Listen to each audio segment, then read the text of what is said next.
resurrecció, cada diumenge estem celebrant la resurrecció també, d'altra manera, però tenim moltes coses a celebrar, veritat.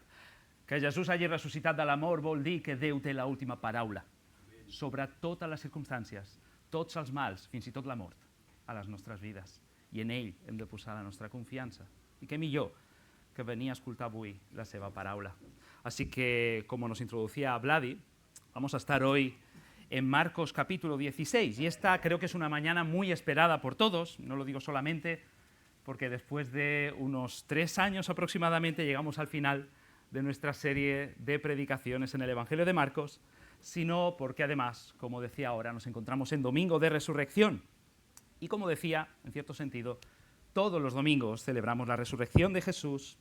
Sin embargo, nos parece no obligatorio, pero sí útil aprovechar esta tradición en nuestro calendario para recordar, más si cabe, que la resurrección de Jesús no es simplemente una enseñanza de la Iglesia, y en esto el cristianismo se distingue de cualquier otra religión, sino que es una enseñanza de la Iglesia porque se corresponde a un evento histórico en el que se basa toda nuestra fe y nuestra esperanza. Porque como hemos escuchado esta mañana en la lectura, si Cristo no resucitó, vana es vuestra predicación, vana es vuestra fe. Estamos aquí en esta mañana en vano. Más ahora, Cristo resucitó de los muertos.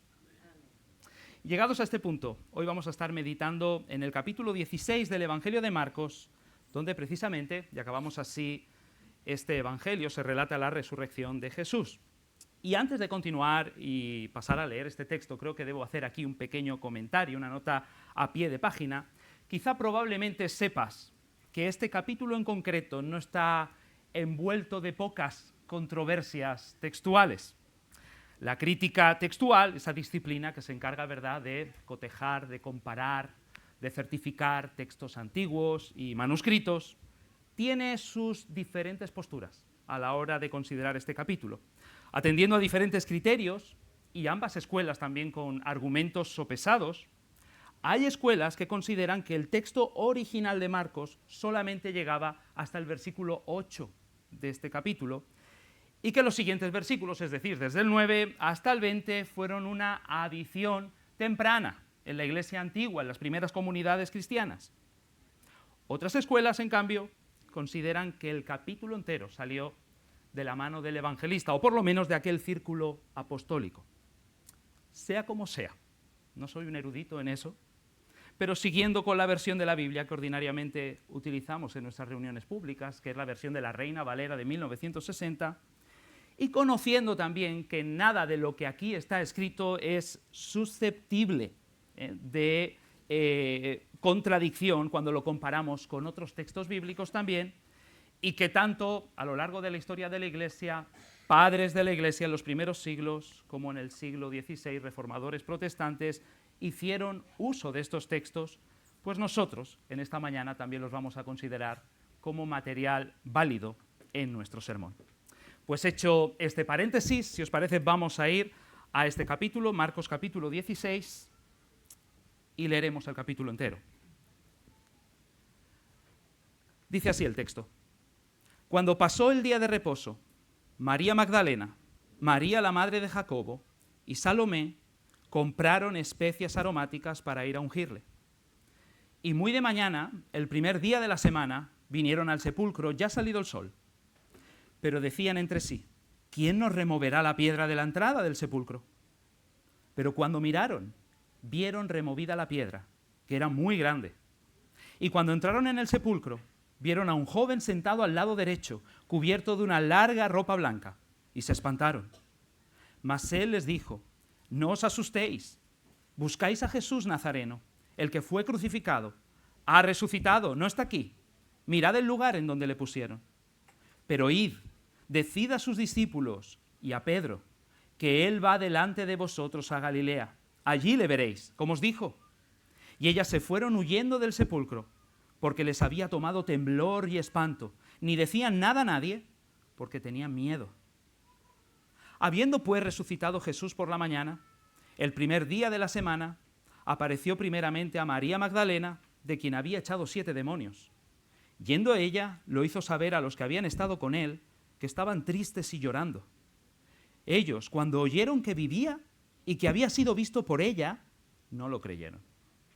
Pero después apareció en otra forma a 2 de ellos, que iban de camino yendo al campo. Y ellos fueron y lo hicieron saber a los otros, y ni aun a ellos creyeron. Finalmente se apareció a los 11 mismos, estando ellos sentados a la mesa, y les reprochó su incredulidad y dureza de corazón, porque no habían creído a los que le habían visto resucitado. Y les dijo: id por todo el mundo y predicad el evangelio a toda criatura. El que creyere y fuere bautizado será salvo, mas el que no creyere será condenado. Y estas señales seguirán a los que creen. En mi nombre echarán fuera demonios, hablarán nuevas lenguas, tomarán en las manos serpientes, y si bebieren cosa mortífera no les hará daño. Sobre los enfermos pondrán sus manos y sanarán. Y el Señor, después que les habló, fue recibido arriba en el cielo y se sentó a la diestra de Dios. Y ellos, saliendo, predicaron en todas partes, ayudándoles el Señor y confirmando la palabra con las señales que la seguían. Amén. Todos los movimientos acostumbran a sufrir algún tipo de modificación importante, de reinterpretación, sino incluso a desaparecer, cuando su fundador y sus líderes mueren. Podemos comprobar esto a lo largo de la historia, con sistemas totalitarios, partidos políticos, movimientos sociales, organizaciones, incluso con religiones o cualquier sistema de creencias trascendental. Sin embargo, el cristianismo no tiene comparación. Es el único movimiento que tras la muerte de su líder se impulsa con más vigor todavía, transformando todo a su alrededor, atravesando imperios, reinos, guerras, persecuciones, ataques internos, el contacto con la cultura, sin perder su esencia, su fragancia, su sustancia. Considerando, humanamente hablando, la debilidad de sus inicios y las grandes dificultades que tuvo también en sus avances, parece que solamente haya una razón que explique la existencia y la permanencia de la Iglesia del Señor Jesús en la tierra. Y es la resurrección de Jesús.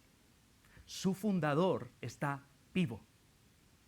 Y eso no solamente es un hecho histórico que en su momento incentivaba a sus seguidores, por supuesto, sino que también es una realidad actual, presente, que actúa en nosotros y nos empodera.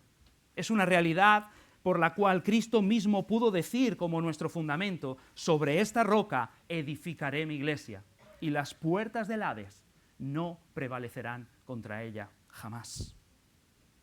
Por todo esto, quisiera resaltar, a partir del texto que hemos leído, 2 puntos a considerar sobre la resurrección de Jesús. La resurrección de Jesús es, en primer lugar, una evidencia que debemos considerar y aceptar. Y en segundo lugar, la resurrección de Jesús es un evangelio que debemos creer y que debemos proclamar. Es una evidencia y es un evangelio. Pasemos en primer lugar a hablar de la evidencia. Normalmente acostumbramos a escuchar hablar de fe y razón, ¿verdad?, como 2 realidades en tensión, incluso contradictorias. Pero nosotros, desde la fe cristiana, apostamos por una fe que razona y por una razón que cree. Tú no necesitas en esta mañana desactivar tu cerebro para creer en la resurrección de Jesús. Ven con Él. Los evangelistas, Marcos también lo hace, nos invitan a acercarnos a este hecho de forma racional, de forma honesta. Así que permíteme darte, a partir del texto, 5 argumentos que responden a diferentes objeciones que se levantan o que se pudieran levantar contra la resurrección de Jesús. Una primera objeción que puede escucharse es que Jesús no murió verdaderamente. Por eso luego le vieron. Bueno, esta objeción por lo menos da por hecho que volvieron a ver a Jesús con vida. No es poca cosa.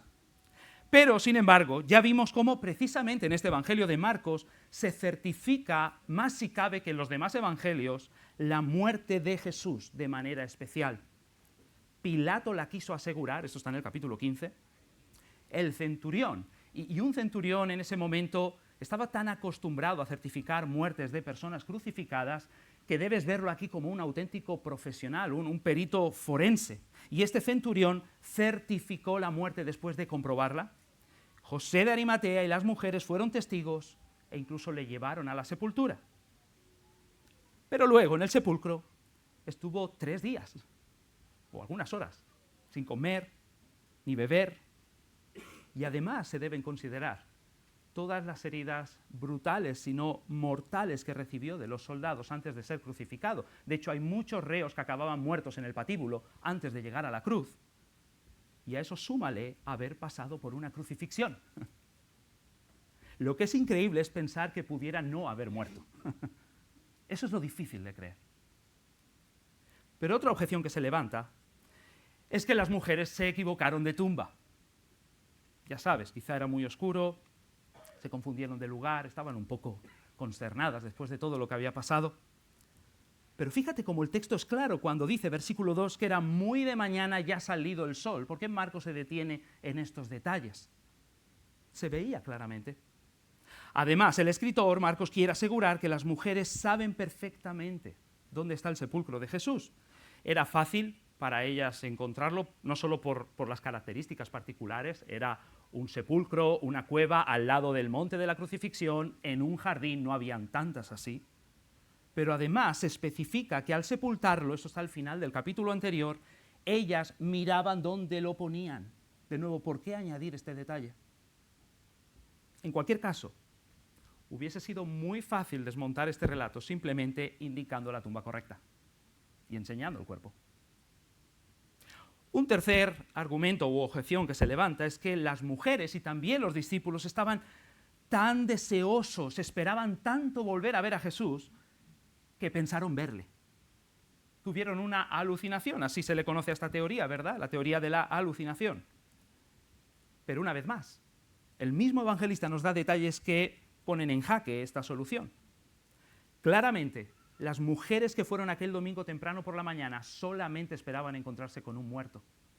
No esperaban nada más. Ellas, dice ahí el texto, que habían comprado especias aromáticas para ir a ungir el cuerpo, a embalsamarlo, como era la costumbre de la época, con algún ser querido, para honrarle. Pero tampoco los discípulos esperaban volver a ver a Jesús resucitado, y mira que él les había avisado de esto, pero el texto es muy claro una y otra vez, ¿verdad? Ninguno creyó los informes recibidos sobre la resurrección.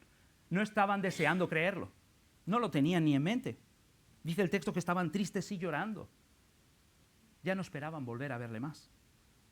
Así que difícilmente sus mentes le jugaron una mala pasada, haciéndoles creer que veían a Jesús otra vez, porque no lo esperaban. De otra manera, el texto señala que Jesús apareció a diferentes personas y en diferentes momentos. Mira el texto, primero María Magdalena, si se especifica en este evangelio, después a 2 en un camino, finalmente a los 11 discípulos en una casa. Si comparamos esto con otros textos, por ejemplo, en el libro de los Hechos, allí Lucas dice que estuvo 40 días con ellos, enseñándoles. Y el apóstol Pablo escribe en el texto que hemos leído en esta mañana, 1 Corintios capítulo 15, que se presentó a más de 500 personas a la vez. Quizá has visto en estos días, si no te animo a verla, la película del caso de Cristo, ¿verdad? De Lee Strobel, hay un libro también, y ahí se responde a este tipo de argumento, pero la respuesta que se da es qué tipo de alucinación ocurre a tantas personas y de la misma forma, simultáneamente. Hace falta más fe para creer en eso que en la resurrección. Pero no te pierdas lo que sigue diciendo Pablo, de los cuales muchos viven en el tiempo en que él está publicando esa carta. En otras palabras, puedes ir a contrastar lo que digo. Es bastante atrevido, ¿eh? Puedes ir a preguntarles. ¿Tú te imaginas que Pablo estuviese publicando esto, que ellos le vieron? Pablo en su texto menciona a Pedro, a Santiago, mientras ellos estaban diciendo, no es mentira, no le vimos. Sería ridículo. ¿Qué tipo de movimiento se construye sobre esa falsa, no? Evidentemente el cristianismo se funda sobre argumentos más sólidos. Pero de nuevo, en cualquier caso, todo este relato se puede desmontar fácilmente también mostrando la tumba y el cuerpo sin vida. Y claro, a esto se le añade una objeción más que complementa esto, y es que alguien robó el cuerpo. Y dijeron que había resucitado. Aquí, si nos fuésemos al Evangelio de Mateo, presenta precisamente esta teoría en su texto. y enseña que esto fue un invento temprano de los líderes judíos que prevaleció, ¿verdad?, en su época. Sin embargo, esta objeción también se puede desmontar con facilidad, y en Marcos se da también algún detalle para eso. Dice que cuando las mujeres se dirigían al sepulcro, se preguntaron entre ellas, verso 3, ¿quién nos removerá la piedra de la entrada del sepulcro? Pero cuando miraron, versículo 4, vieron la piedra removida, y ahora mira este detalle, que era muy grande. Era muy grande esa piedra. La piedra que cerraba la cueva donde Jesús había sido sepultado era tan grande que no podía ser removida sin ayuda de muchas personas y gente fuerte. ¿Cómo esas mujeres la habrían desplazado para eventualmente robar el cuerpo? Y de otra manera sabemos también por el Evangelio de Mateo que una guardia romana estaba custodiando el sepulcro, precisamente para que nadie robase el cuerpo, porque sabían que Jesús había hablado de esta posibilidad, así que querían asegurarse de que no se generara aquí ningún tipo de caos o de espectáculo alrededor de esto. Tendrían que haberse enfrentado antes con toda una guardia de legionarios romanos. ¿Te imaginas a aquellas mujeres, a esos discípulos tristes, llorando, débiles, desesperados y muertos de miedo haciendo esto? Los líderes judíos no eran tontos. Se imaginaban que esto podría responderse fácilmente, así que inventaron que la guardia se quedó dormida y así ellos aprovecharon. Y aquí viene el detalle de Marcos, porque además de sonar increíble que toda una guardia romana se durmiese en acto de servicio, sabiendo que eso les iba a costar la cabeza, ¿ninguno se habría despertado al ruido de la piedra? Suena increíble. Quizá te suena increíble también lo que Marcos y los otros evangelistas enseñan, que un ángel apareció, que removió la piedra, que los soldados se quedaron petrificados en estado de shock, muertos de miedo, y que Jesús resucitó. Pero es mucho más probable esto que lo otro. Y hay un quinto argumento también que debemos considerar. Marcos y también los otros evangelistas presentan a las mujeres como sus primeros, casi únicos primeros testigos de la resurrección. Y es sabido que por entonces el testimonio de una mujer en esta cultura no tenía ningún valor a menos que fuese acompañado del testimonio de hombres que habían estado en la escena, testigos oculares. La pregunta aquí es, ¿por qué los evangelistas utilizarían estos testimonios para demostrar la resurrección? Piénsalo, si de verdad querían inventar esta historia, ¿no habrían asegurado mejor su credibilidad haciendo uso de testigos que fuesen hombres? ¿Por qué arriesgarse escogiendo a estas mujeres como única prueba? Pues solamente hay una razón, y es que estaban relatando la verdad. No están maquillando esta historia. Y el hecho de que mencione tantas veces los nombres de ella, fíjate, aparecen muchas veces, María Magdalena, María la madre de José y de Jacobo, Salomé, también en el capítulo 15, de nuevo nos hace pensar que estaban vivas en el momento en el que Marcos publica su texto. Y de esta manera, otra vez, es una invitación a ir a hablar con ellas y comprobar esta historia. Cada paso en este episodio corrobora que la resurrección de Jesús no es una historia inventada, sino una evidencia histórica ante la que, como aquellas mujeres, solamente podemos responder honestamente, temblando, con asombro y con fe. Pero si hemos visto este primer punto y cómo la resurrección de Jesús apunta a una evidencia que debemos considerar racionalmente, honestamente, sin prejuicios y aceptar. En segundo lugar, vemos que esta resurrección es un evangelio. La resurrección no es solamente una evidencia histórica sin más, sino que es el colofón del evangelio que Marcos ha relatado. Como dijimos, y me alegra concluir esta serie tal como comenzamos, cuando comenzamos esta serie de predicaciones en Marcos, estábamos en Marcos capítulo 1, versículo 1, ese fue nuestro primer sermón. Quizá ahora estás pensando, ahora entiendo por qué has tardado tanto si vas un versículo a la vez. Pero como vimos en ese primer sermón, evangelio significa buenas noticias. Pero no buenas noticias sin más. Decir eso es quedarse demasiado corto. Son buenas noticias de las que hacen historia, de las que marcan el comienzo de una nueva era. Así se utilizaba, de hecho, el término cuando se levantaba un nuevo emperador en Roma. Y así enseña Marcos el Evangelio de Jesús como el comienzo de una nueva era para este mundo, donde Jesús irrumpe como el Hijo de Dios y el Salvador de esta creación. Pero para conseguirlo, no era suficiente con llegar, con enseñar, con hacer milagros, incluso con morir y ser sepultado y quedar así en nuestra memoria para siempre. Era necesario resucitar. No hay evangelio sin resurrección. Así que vamos a ver a la luz del texto cómo la resurrección de Jesús es fundamental para el evangelio, para estas buenas noticias que van a cambiar tu vida y la mía, y por lo tanto para nuestra esperanza, tanto en la vida como en la muerte. Y déjame darte aquí 3 argumentos que nos demuestran esto. En primer lugar, la resurrección es fundamental para el evangelio porque garantiza con seguridad el mensaje del evangelio. La resurrección garantiza que la justicia de Dios, que era contra nuestros pecados, ha sido satisfecha.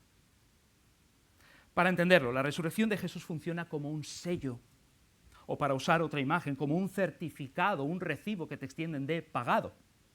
Cuando tú compras algún artículo o cualquier bien, ¿no? La compra se realiza en el momento en que se hace el pago, en el que hay esa transacción. Sin embargo, luego se te extiende un recibo como un certificado, como una garantía para que tengas seguridad de esa compra. De esta manera, el perdón de pecados y la nueva vida que Jesús ha venido a traernos fueron compradas con su muerte en la cruz. Es allí cuando Él gritó eso de consumado es, palabras que se ponen al final de un recibo para decir todo está pagado. Sin embargo, el certificado, el recibo, la garantía del pago realizado se muestra con la resurrección. Esto lo demuestra. Pablo escribe que Jesús, eso está en Romanos capítulo 4, fue entregado por nuestras transgresiones y resucitado para nuestra justificación, para certificarla. La resurrección es el sello de Dios sobre el pago de la cruz, como diciendo, la justicia está pagada. Todo está satisfecho. Hay perdón de pecados, vida nueva y esperanza eterna para todos los que confían en el Señor Jesucristo. Uno de los detalles más bonitos de este relato de Marcos es cuando recoge ahí las palabras del ángel, que le dice a las mujeres, verso 7, id y decid a sus discípulos, y ahora me encanta, y a Pedro, que Jesús va delante de vosotros, que allí le veréis de una manera amigable, que los va a restaurar. ¿Por qué piensas que se resalta aquí de manera específica el nombre de Pedro? Bueno, este es otro de los detalles que nos hace pensar que Pedro estaba con Marcos escribiendo este evangelio también. Pero ¿cuál sería el estado de Pedro en esos momentos? Piénsalo.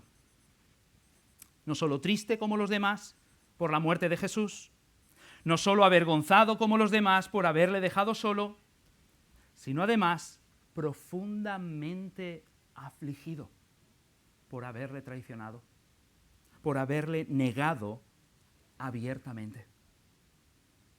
Si alguien le hubiese preguntado en esos momentos, Pedro, si volvieses a encontrarte con Jesús, ¿qué crees que pasaría? ¿Qué crees que Él te diría? Seguramente no habría pensado en nada amable. Sin embargo, Jesús iba delante de él también, para verle, para restaurarle. Jesús pagó por pecadores como Pedro y por pecadores como tú y como yo también. Quizá en esta mañana te estás mirando ahora y ves demasiado pecado en ti. Pero en Jesús hay mucha más justicia, mucho más perdón y mucha más restauración para ti si lo quieres recibir. Y la resurrección de los muertos es tu garantía de que eso es así. Una segunda realidad que nos presenta la resurrección como fundamento del Evangelio necesario es que abre a todo el mundo el mensaje del Evangelio. La resurrección impulsa mundialmente el mensaje de Jesús. Son muy famosas las palabras que se atribuyen aquí a Jesús y se registran en los versículos 15 y 16 de este capítulo que hemos leído, donde dice a los apóstoles, id por todo el mundo y predicad el Evangelio a toda criatura.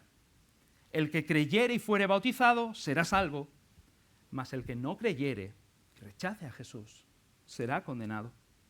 Y esta gran comisión, podríamos decir que encontramos aquí en Marcos, tiene también su paralelo en Mateo capítulo 28. Pero el punto que quiero resaltar aquí es que durante el ministerio de Jesús, hasta ahora, como hemos estado viendo a lo largo de este Evangelio, prácticamente todo se reduce a la nación de Israel, ¿verdad?, al pueblo judío.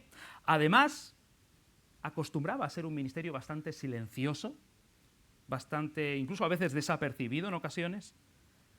Sin embargo, tras resucitar, ahora manda a sus apóstoles y con ellos está mandando a toda su iglesia a salir al mundo entero con el mensaje del Evangelio. Jesús no estaba interesado en que se le conociese como un simple sanador. Él quiere que se le conozca como el Salvador. Así que cuando Él sanaba decía, no lo digas a nadie. Pero cuando Él resucita dice, id por todo el mundo y anunciad este Evangelio, anunciad estas buenas noticias, predicarlo a toda criatura. Además, el hecho de que ha resucitado, esto muestra cómo Dios ha puesto a Jesús como el Rey de toda la tierra. Hablando de ese futuro Mesías que tendría que venir, siglos antes, el profeta Isaías escribió esto en su libro, capítulo 49 de Isaías. Poco es para mí, está hablando Dios, que tú seas mi siervo, está hablando a ese futuro Mesías, para levantar las tribus de Jacob y para que restaures el remanente de Israel. Esto es demasiado poco para quien tú eres. También te di por luz a las naciones, para que seas mi salvación hasta lo postrero de la tierra. Esa es la gran comisión en Isaías. No hay rincón en la tierra que Jesús no pueda reclamar como suyo. No hay rincón en la tierra al que Jesús no quiera llegar con su evangelio. Porque no hay rincón en la tierra donde haya salvación fuera de Jesús. Como diría Pedro en su predicación, no hay otro nombre bajo el cielo dado a los hombres en que podamos ser salvos. Y el Señor ahora busca un pueblo más allá de las fronteras de Israel. Él busca un pueblo formado por personas de toda lengua, de toda tribu, de toda nación, y Él quiere que tú también formes parte de Él, seas quien seas, y vengas de donde vengas. Si aún no has confiado en Él, hazlo hoy. Y si ya lo hemos hecho, colaboremos como embajadores de su reino predicando este evangelio, estemos donde estemos. Y una tercera razón que nos muestra cómo la resurrección es un fundamento necesario para el evangelio es que la resurrección acompaña con poder el mensaje del evangelio. El texto que hemos leído registra estas palabras donde Jesús dice a sus apóstoles, y estas señales seguirán a los que creen, porque no están creyendo estos apóstoles. En mi nombre echarán fuera demonios, hablarán nuevas lenguas, tomarán en las manos serpientes, si bebieren cosa mortífera no les hará daño, sobre los enfermos pondrán sus manos y sanarán. Y luego, después de hablar de que el Señor ascendió para sentarse a la diestra de Dios, acaba diciendo el versículo 20, y ellos, es decir, los apóstoles, saliendo, predicaron en todas partes, ayudándoles el Señor y confirmando la palabra con las señales que la seguían. La mayoría de esas señales que se describen aquí se encuentran ejemplificadas en el libro de los Hechos de los Apóstoles. Pero ¿cómo esas señales que demostraban el evangelio que ellos enseñaban podrían darse sin la resurrección de Jesús? Cuando Pedro y Juan sanaron en la puerta del templo a aquel paralítico, lo hicieron en el nombre de Jesús. Luego presentaron eso como una prueba de que Jesús está vivo y de que Él ha resucitado. Estas eran señales que Jesús les estaba prometiendo a estos apóstoles que creen y salen a predicar el Evangelio, confirmando, acompañando el Evangelio que predicaban. El autor de la carta a los Hebreos en el Nuevo Testamento, en el capítulo 2, hace alusión a esto también, y el escritor recuerda a sus destinatarios, una iglesia, cómo ese evangelio que ellos creyeron fue confirmado, está hablando en pasado, con señales milagrosas de parte de los apóstoles. Por ello, queridos, debemos ser cautos cuando abordamos este aspecto. El Señor Jesús no está asegurando o prometiendo que estas señales milagrosas han de seguir y acompañar a los cristianos de todos los tiempos, como si tuviésemos que esperarlas de manera frecuente y ordinaria para demostrar nuestro mensaje. estas señales en el texto están siendo prometidas a los apóstoles de Jesús en sus días como forma de confirmar el Evangelio y como parte de un mensaje nuevo que viene de Dios. Y a través de toda la Biblia tú puedes comprobar cómo usualmente las señales milagrosas acompañan al pueblo de Dios en épocas donde se necesitaba confirmar alguna nueva revelación. Y podríamos resumirlo en 3 épocas. La época del éxodo de la ley con Moisés, la época profética con Elías y Eliseo, y ahora la época del Evangelio con Jesús y los apóstoles. Sin embargo, no esperamos nueva revelación de Dios ya. Hebreos nuevamente, capítulo 1, dice que en estos postreros días, y eso va desde la venida de Jesús hasta su regreso, Dios nos ha hablado por el Hijo. El Evangelio de Jesús ya ha sido establecido en la tierra. Ya ha sido confirmado con sus respectivas señales. Significa, no hay otro Evangelio que esperar.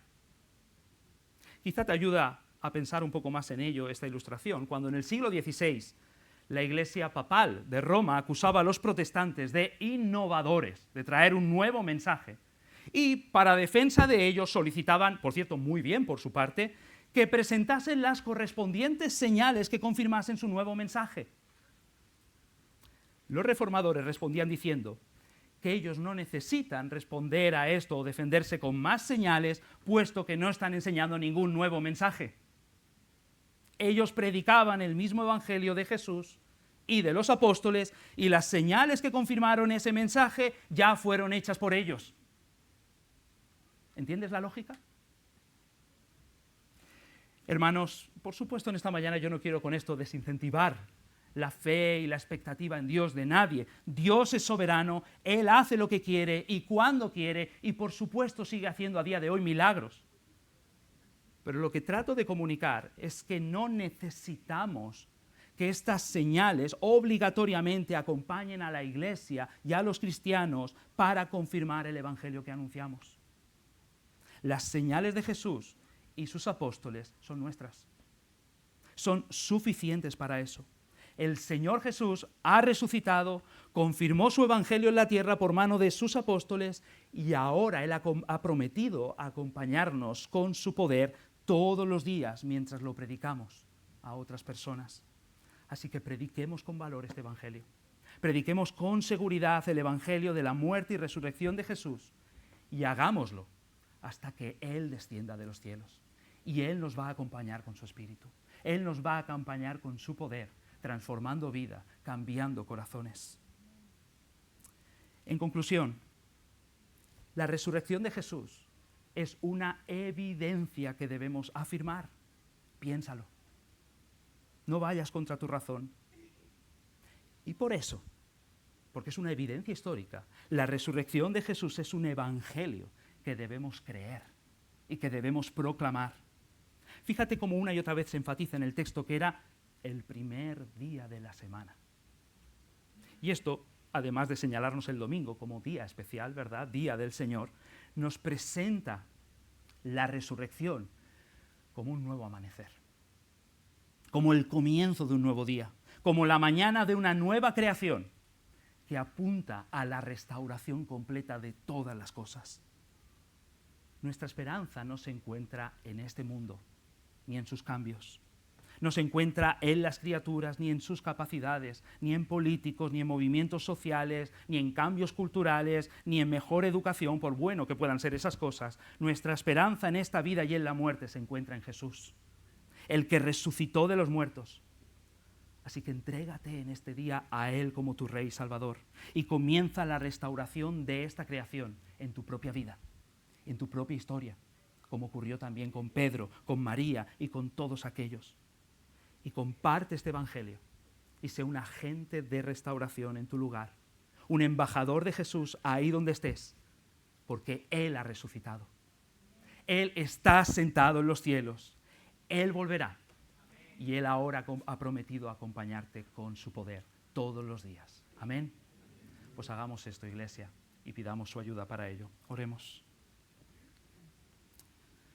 Padre, gracias te damos por tu palabra, Qué bueno poder escuchar esta noticia. Cristo resucitó de los muertos.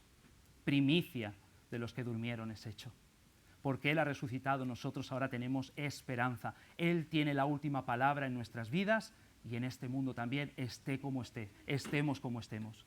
Que hoy salgamos de aquí con una fe renovada, con una nueva visión de Cristo, quien pagó por nuestros pecados y selló esa justicia con su resurrección. Que podamos confiar en Él en todos los momentos de nuestra vida, tanto en la vida como en la muerte, y que llenos de su Espíritu salgamos con alegría, temblando, asombrados, con fe, pero también con pasión, con alegría, sabiendo que tu poder ahora nos acompaña a proclamar estas buenas noticias ahí donde estamos durante esta semana. Te lo pedimos en el nombre de Jesús. Amén y amén. Amén, Iglesia. Pues responde.